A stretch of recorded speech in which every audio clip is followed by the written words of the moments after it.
Et salut à toi, chère spectatrice, chers spectateurs. Tu es sur Sid Chef to Go, la petite chaîne d'un grand voyage. Et je t'amène pour continuer avec moi cette grande balade autour du monde. Aujourd'hui, tu suis ma route de Osaka à Tokyo. Toujours bien accompagné de mon cher Clotaire. Alors je te laisse t'installer confortablement et c'est parti. Après cette journée de pluie, savamment esquivée à Osaka en faisant du shopping et en finissant sur une tournée des bars qui se terminera à camper au pied du château d'Osaka. Ou de sans la bouffe. Non, c'est les caleçons à Sylvestre. Il a eu de la chance, il a lavé ses chaussettes. On reprend la route pour Nara. C'est une ville très connue des touristes, où tu peux voir en liberté des daims qui sont si habitués à la présence de l'homme qu'ils se baladent au milieu des touristes. Il y avait un côté un peu Disneyland qui nous a pas particulièrement enchantés. Mais on ne peut en vouloir à personne. Voir ces jolies bêtes d'aussi proches, sans avoir besoin de cage, reste un plaisir exceptionnel. Bon, on a quitté Osaka ce matin, on est passé par Nara, qu'on a quitté cet après-midi, puis là on va se poser en petit bord de rivière. C'était journée chill, moins de 50 bornes. On a vu des daims, c'était cool.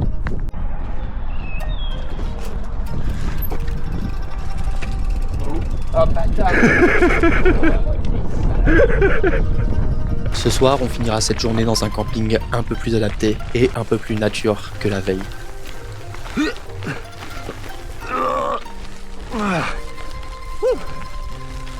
Eh, on n'est pas bien?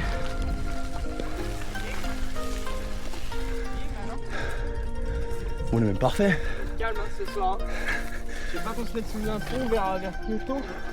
Ah, il manque soit un pont et de la pluie, soit un bâtiment traditionnel interdit.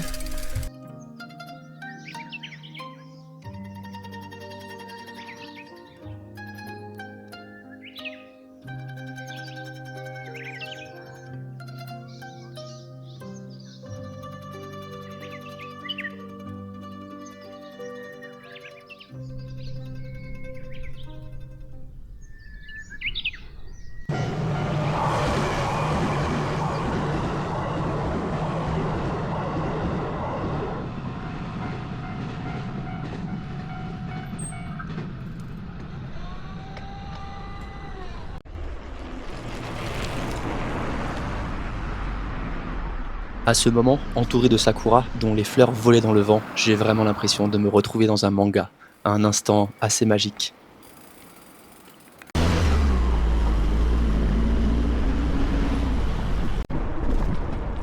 Aujourd'hui, on contourne le lac de Biwa, c'est le plus grand du Japon. C'était un petit détour pour rejoindre Seki. Le lendemain, on est surpris par une tempête. Le vent et la pluie nous poussent à nous dépêcher de remballer les tentes avant même d'avoir pris un café. Sacré début de journée. Mais partir sans café n'est pas une option pour Clotaire. À l'abri du vent, caché derrière les toilettes, on procède au rituel matinal.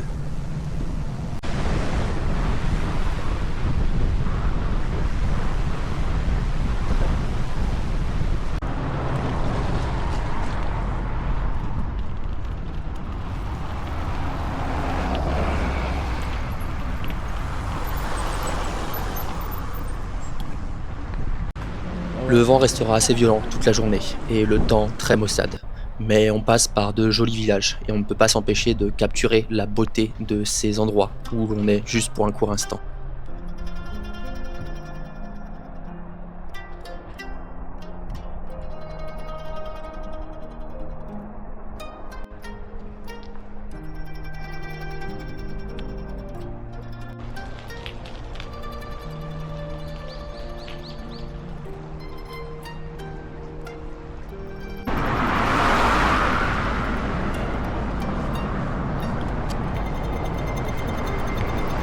Un petit cimetière de Pontiac Firebird. Si c'est pas triste, putain. Oh là là.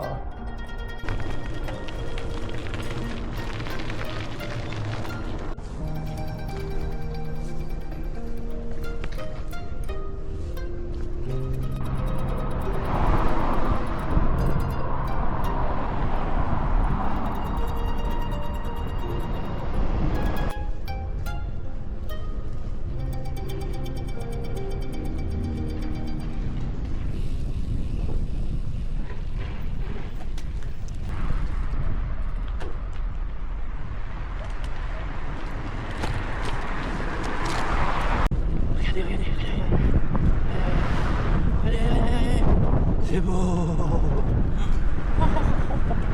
La journée se finit bien mieux qu'elle n'a commencé. Ça partait mal, un peu, t'es sorti battante. Ah putain. T'as même pas eu le temps de mettre tes chaussons. Bah attends, je prends juste un café quand même. Bon, en fait, je prends pas de café. Ça va, j'avoue.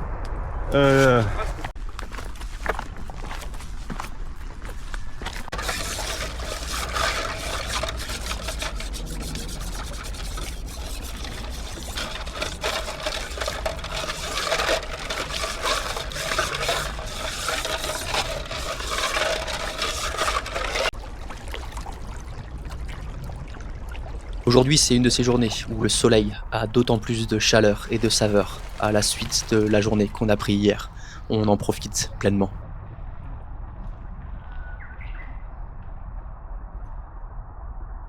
Aujourd'hui, c'est l'arrivée à Seki, qui est une ville majeure de ma découverte du Japon parce que c'est la ville du katana et du couteau de cuisine. J'ai extrêmement hâte et mon portefeuille tremble. On commence cette visite de la ville par le musée traditionnel. Il explique l'histoire de la ville et pourquoi elle est la ville traditionnelle de la forge. C'est ici qu'étaient fabriqués les katanas à l'époque des samouraïs. C'est aussi ici qu'est né le tamagane. C'est l'acier le plus solide fabriqué au Japon. Il est dit aussi que c'est le plus solide de façon globale. Il est à l'origine des lames damas, cet assemblage d'acier de façon millefeuille qui est devenu un peu plus connu du grand public aujourd'hui. Mais contrairement à mes attentes, ce n'est pas la ville du couteau de cuisine, ou pas de la manière dont je l'entendais, de façon artisanale.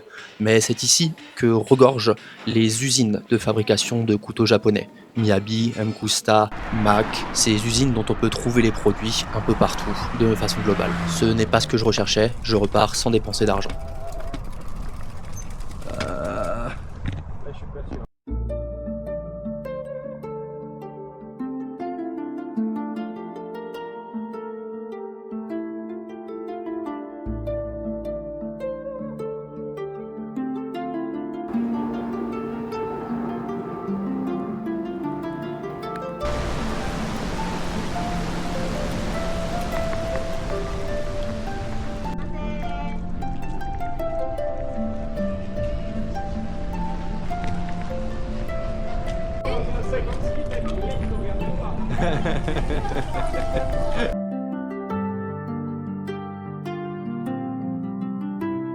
Aujourd'hui, c'est journée feu rouge, grisaille, agglomération pendant 70 km. Ça fatigue. La pluie menace pour les 24 prochaines heures. On décide de s'arrêter à Okazaki, dans l'hôtel le moins cher de la ville. Je profite de Clotaire pour pouvoir manger indien. Il est végétarien et c'est pas vraiment quelque chose que j'aurais mis à mon régime sinon. Le lendemain, c'est journée Edith. Et puis on reprendra quand le soleil sera là.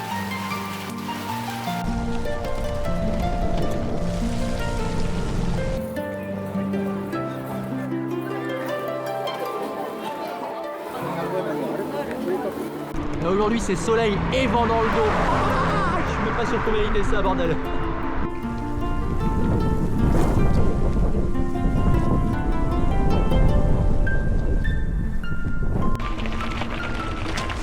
C'est la première fois que je suis à côté du Pacifique. Ouais. Ouais. Je m'y baignerai peut-être pas ce soir, mais c'est une première. Je suis pas sûr que vous le verrez, mais il y a le mont Fuji. C'est mon Fuji. C'est mon Fuji.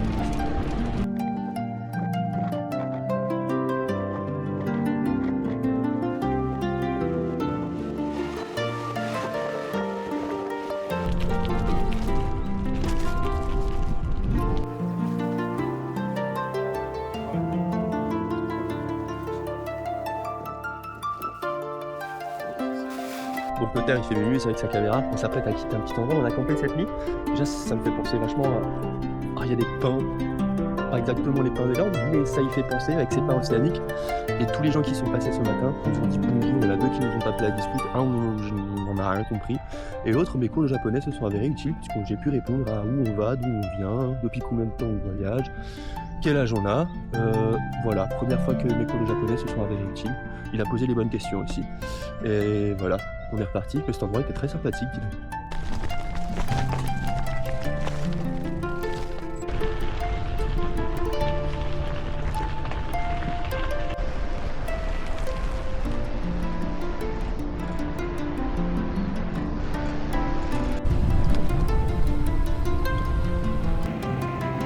On a la bonne idée de camper ce soir à 500 mètres de rail où passe le Shinkansen, le TGV japonais.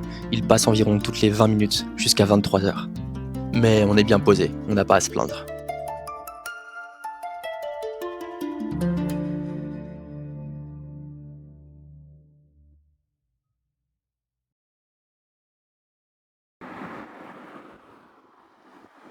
Avec Clotaire, depuis quelques jours, on est tombé dans un cercle vicieux, celui du second hand au Japon. Il y a 2 magasins principaux, Second Street et le Hard Off. La qualité de l'occasion au Japon est incroyable. Habits électroniques, cartes, culture populaire et mon préféré, les appareils photo argentiques. C'est incroyable le nombre qu'ils ont ici. Et on commence à partir de là, doucement, à voir le Fuji se dresser très clairement dans le ciel. Bon, eh bien on vient de se faire dégager par la police de notre camp camping. On était en face d'une école et on s'est fait poucave. Voilà. Du coup, on profite de la vue parce qu'on n'avait pas la même vue de notre camp. Hein. C'est joli.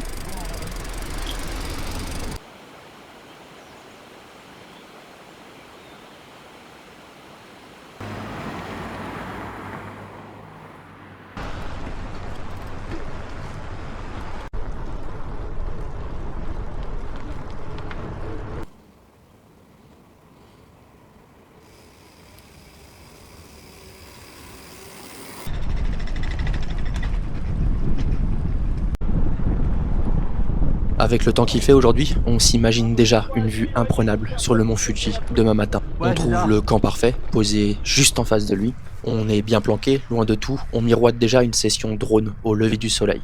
Au réveil, on ne voit même pas le mont Fuji. Ce sera comme ça toute la journée. On se planque dans un café, à la musique entêtante.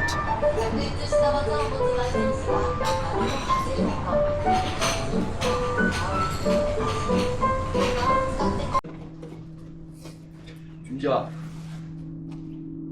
par rapport à nos standards, on est dans le luxe total. Ouais, nous on est complètement. Ça colle à la zone, tu vois. On nage dans le luxe. Après, je suis pas sûr que ce soit la vie de tout le monde.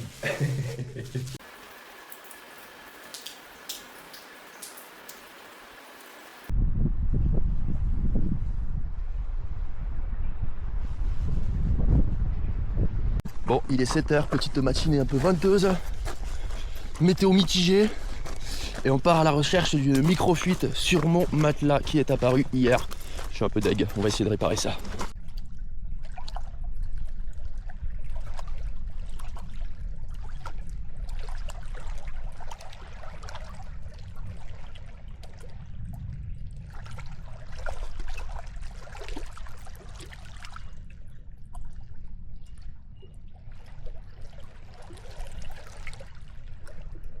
Ouais.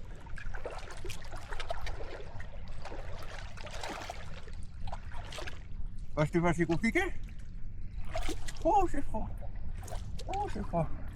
Oh, oui. Aujourd'hui devrait être la journée pour les belles images. Du moins, c'est ce qu'on espère ce matin. On part faire une lessive. La ville au pied du Fuji est si touristique qu'on y trouve même un parc d'attractions avec vue sur la montagne. Le temps de faire notre lessive, on se cache dans un McDo, probablement celui avec la plus belle vue que je n'ai jamais fait. On part récupérer nos affaires, on n'a que 50 km à faire jusqu'au prochain lac. Sur la route, on en profite pour quelques visites.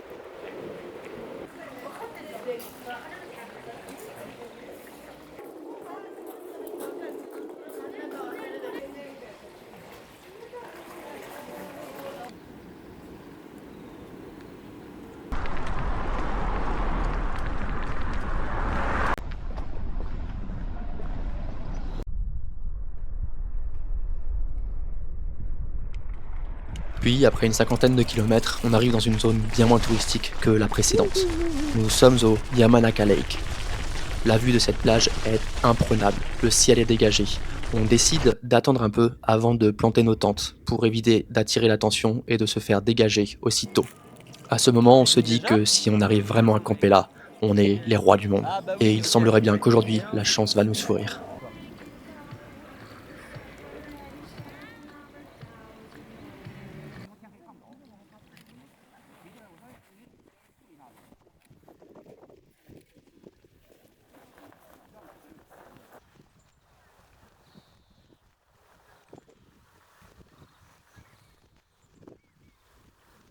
Ok. On est parti de ce camp de folie. Ouais.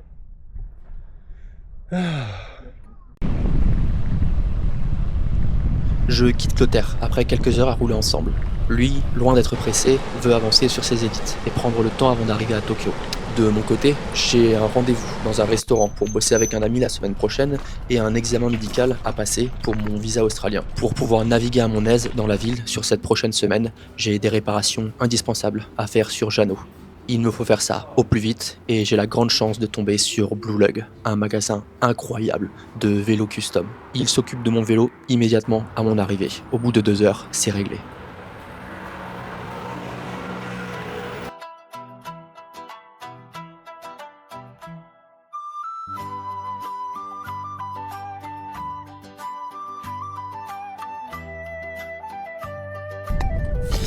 Bon, il est 5h du mat.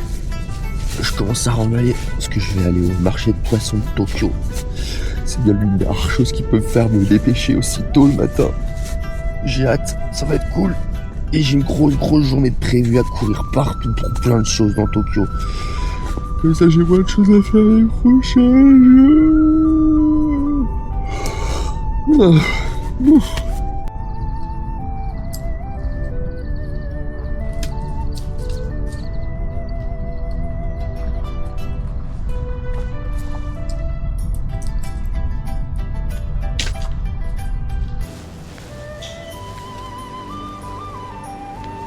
Je crois que ce marché aux poissons fait partie de mes plus grosses déceptions au Japon.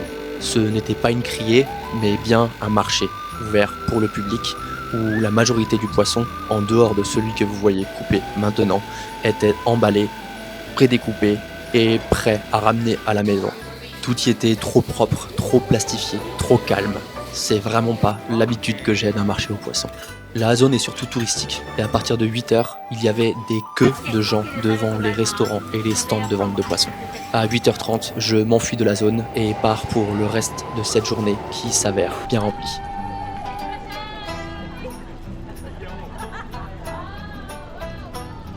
Puis je pars multiplier les visites en sachant que quand je commencerai à travailler au restaurant, le temps pour la promenade sera très limité.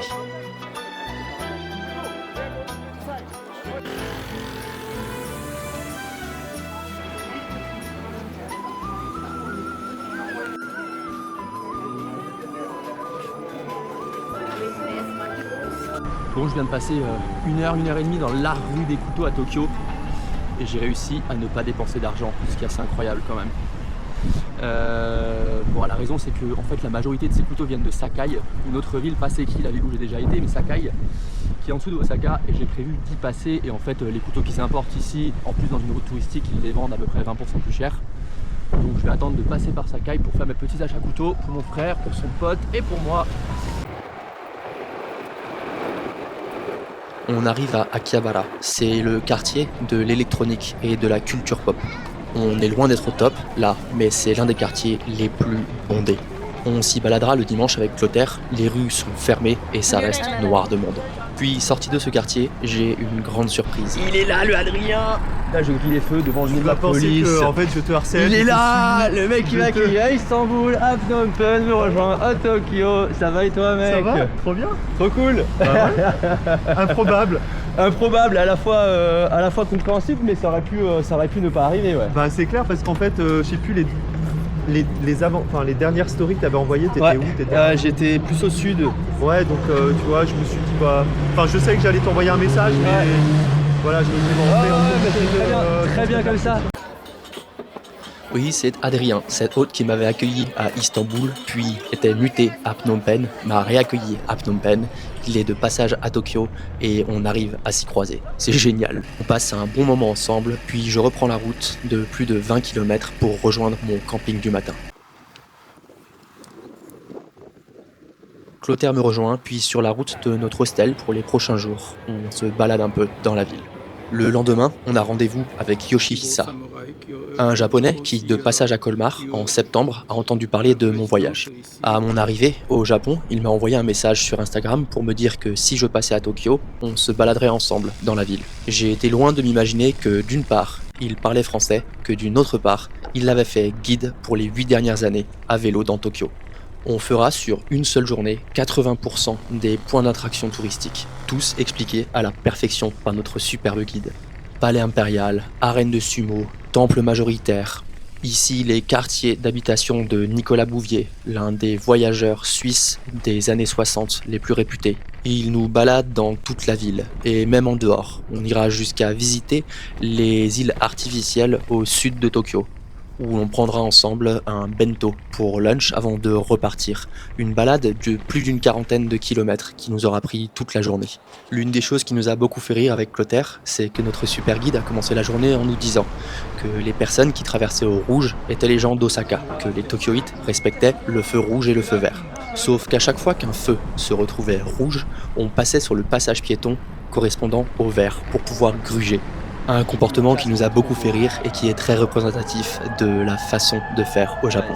Puis au coucher du soleil, nous finissons notre journée avec Yoshi, bien chanceux de l'avoir rencontré. Puis c'est déjà l'heure pour Clotaire de se préparer à partir. Il a dans quelques jours un avion pour la Mongolie, l'une des terres sur lesquelles il n'a pas encore posé le pied et qui sera sur sa route pour rentrer en France. Notre dernier soir ensemble, on fait une visite inévitable des quartiers de Akihabara, les salles de jeu. On va être honnête, c'est une belle arnaque. On se rue sur les jeux de Mario Kart. Forcément, un grand classique très attirant. Sauf que les circuits sont extrêmement réduits par rapport à ce que l'on connaît à la maison et il n'y a que 2 tours. En gros, ça dure 1 minute 30, t'as payé, tu recommences. Et pour les jeux de combat et les autres jeux, en moyenne, c'est environ 1 minute 30 de passer pour 2 € de dépenser. Pas très rentable. Mais en dehors du plaisir de jouer, c'est surtout le spectacle des locaux qui est ici impressionnant. Ils ont des skills incroyables sur les jeux de réflexes. Lui, on espérait quand même qu'il soit batteur dans la vraie vie, vu ses capacités. Et les 2 prochains...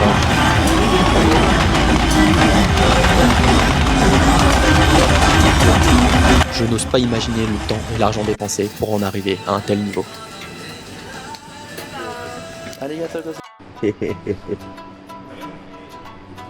Puis le lendemain, c'est l'heure de se quitter.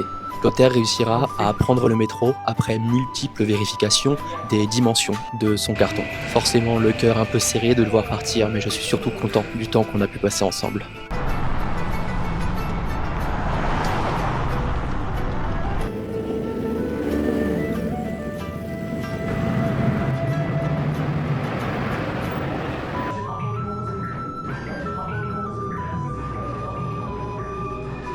Puis c'est l'heure pour moi de passer un petit moment en cuisine. Je suis dans le restaurant de Hatsuki, un japonais avec qui j'avais travaillé dans un restaurant étoilé en Norvège. Comme on peut s'y attendre, le niveau de cuisine est élevé. Il est directement influencé par sa première expérience en Europe, en Italie. On est donc sur un restaurant gastronomique avec des influences italiennes, japonaises et scandinaves. Malheureusement, les assiettes se dressent en face des clients. La prise d'image était donc très limitée. Mais j'ai passé ici un excellent moment de quelques jours à découvrir de nouveaux produits, quelques jolies techniques et surtout une équipe qui m'a accueilli merveilleusement. Le plus dur dans tout ça étant les 1h30 qu'il me fallait pour faire 10 km en raison des feux rouges sur la route matin et soir.